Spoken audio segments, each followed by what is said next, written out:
नमस्कार। हमारे YouTube channel college education में आप सभी का स्वागत है।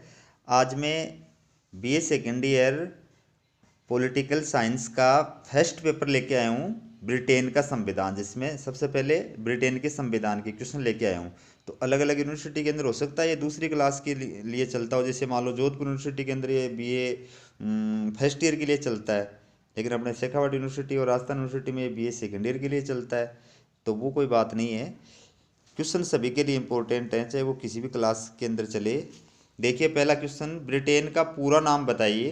तो ब्रिटेन का पूरा नाम है ग्रेट ब्रिटेन और उत्तरी आयरलैंड का संयुक्त राज्य। अगला क्वेश्चन है, ग्रेट ब्रिटेन में कौन कौन से राज्य सम्मिलित हैं।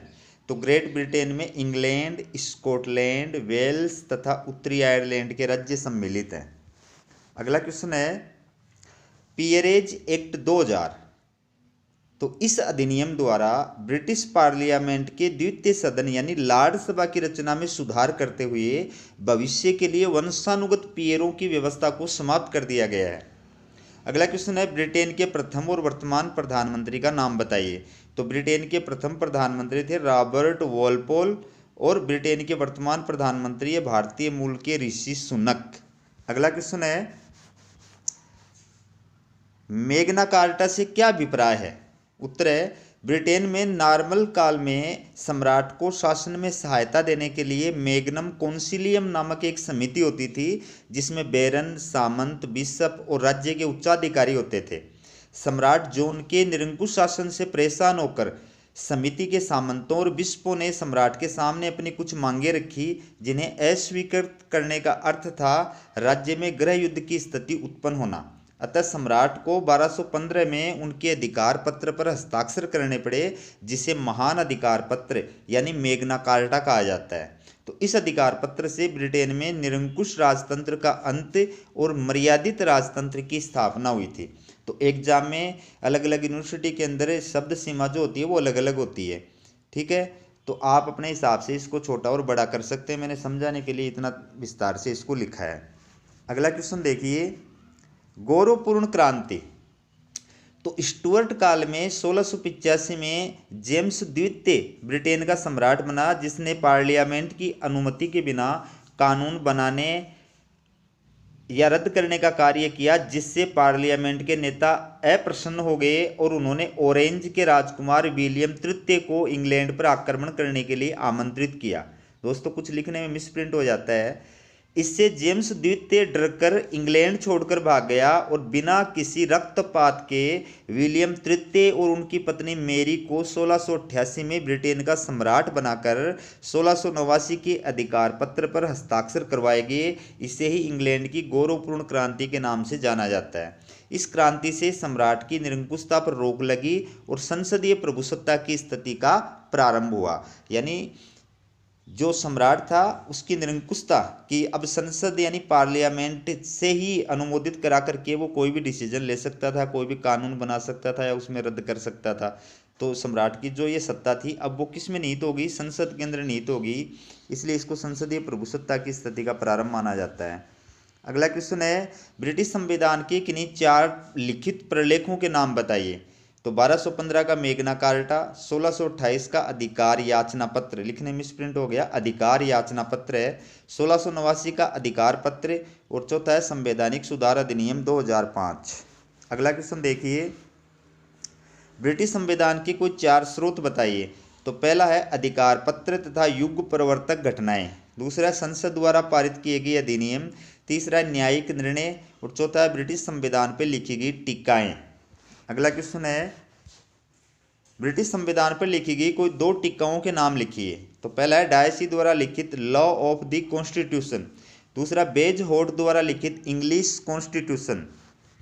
अगला क्वेश्चन है, कबाल, CABAL, कबाल, इसका मतलब क्या है। देखिए स्टुअर्ट काल में सम्राट को सलाह देने वाली एक समिति प्रिवी काउंसिल की सदस्य संख्या अधिक हो जाने के कारण सम्राट चार्ल्स द्वितीय ने समिति के सभी सदस्यों से परामर्श लेने के बजाय 5 प्रमुख सदस्यों क्लिफर्ड, आर्लिंगटन, बकिंघम, एशले और लाडरडेम से परामर्श लेना प्रारंभ कर दिया था। इन व्यक्तियों में से प्रत्येक के नाम के प्रथम अक्षर को लेकर के इस समिति को कबाल कहा जाने लगा और आगे चलकर इसके लिए कैबिनेट शब्द का प्रयोग किया जाने लगा। ठीक है, तो कबाल कैसे बना और कैबिनेट कैसे बना, अच्छी तरह समझ लो कि ये जो 5 व्यक्ति थे जिनसे सम्राट परामर्श लेता था, प्रिवी काउंसिल के सदस्य, तो इनके नाम के पहले अक्षर जो थे उनका प्रारंभ CABAL इनसे होता था, इसको मिला करके और कबाल बन गया और कबाल को आगे चल करके क्या कहा जाने लग गया, कैबिनेट कहा जाने लग गया। अगला क्वेश्चन है, ब्रिटिश संविधान की 4 प्रमुख विशेषताएं बताइए। तो विकसित संविधान, अलिखित संविधान, संसद की सर्वोच्चता और विधि का शासन। अगला क्वेश्चन है, ब्रिटिश एकात्मक शासन की कोई 4 विशेषताएं बताइए। तो ब्रिटिश एकात्मक शासन की 4 विशेषताएं, शासन की संपूर्ण शक्तियां राष्ट्रीय सरकार में निहित होना, संपूर्ण देश के लिए एक संविधान होना, संविधान का अलिखित होना और संसद की सर्वोच्चता। अगला क्वेश्चन है, ब्रिटिश संसदीय शासन की कोई 4 विशेषताएं बताइए। पहला है नाम मात्र की और वास्तविक कार्यपालिका, दूसरा है कार्यपालिका और व्यवस्थापिका में घनिष्ठ संबंध, तीसरा है कार्यपालिका का निर्माण व्यवस्थापिका में से होना, चौथा है कार्यपालिका का अनिश्चित कार्यकाल। तो वहां पर 2 प्रकार की, तो कार्यपालिका नाम मात्र की तो सम्राट और वास्तविक प्रधानमंत्री और कैबिनेट, और दोनों में घनिष्ठ संबंध है। और कार्यपालिका यानी प्रधानमंत्री और मंत्रिमंडल का निर्माण किस में से होता है, व्यवस्थापिका यानी पार्लियामेंट। पार्लियामेंट के 2 सदन है, लाड सभा और कॉमन सभा। ठीक है, लोक सदन भी बोलते हैं उसको। तो लोक सदन या लाड सभा के अंदर से जो है वो मंत्री और प्रधानमंत्री बनते हैं। तो इसका निर्माण किस में हो गया, व्यवस्थापिका में हो गया। कार्यपालिका का निश्चित कार्यकाल, यद्यपि 5 साल कार्यकाल फिक्स है मंत्रिमंडल का, लेकिन जो लोक सदन है उसको अधिकार है कि वो क्या कर सकती है, विश्वास प्रस्ताव पारित करके और कार्यपालिका को, मंत्रिमंडल को, प्रधानमंत्री को पद से पहले भी हटा सकती है। इसलिए क्या हो गया, कार्यपालिका का अनिश्चित कार्यकाल हो गया। अगला क्वेश्चन है, ब्रिटिश संविधान के अध्ययन का महत्व बताइए।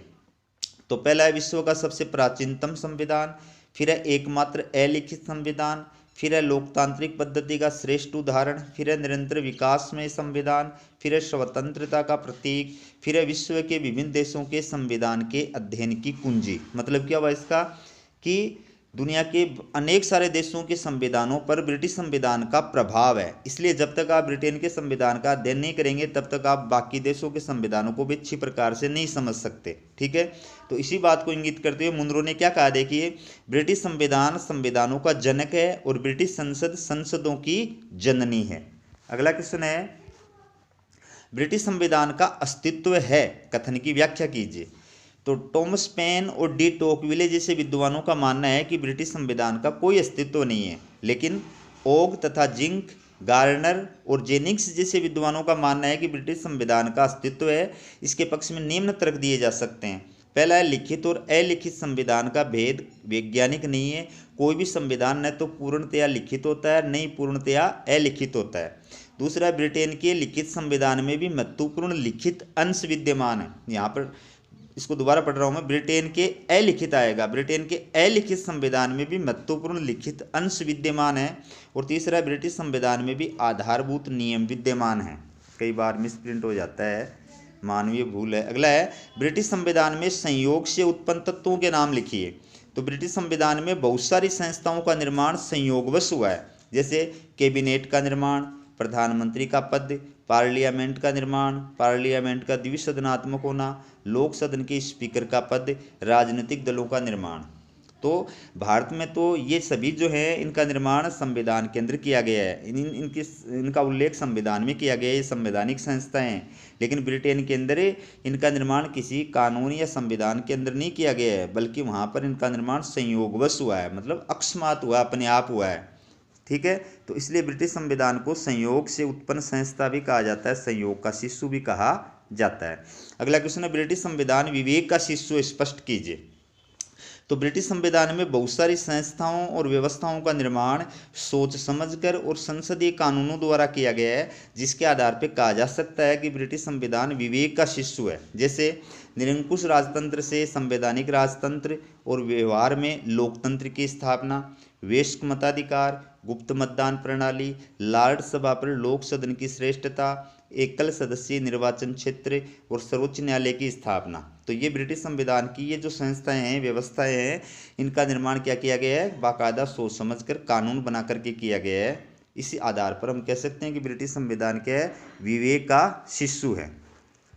तो दोस्तों हमारा ये वीडियो कैसा लगा कमेंट करके ज़रूर बताएं, और वीडियो पसंद आए तो इसको लाइक करें और अपने साथियों के पास में शेयर ज़रूर करें, ठीक है ना।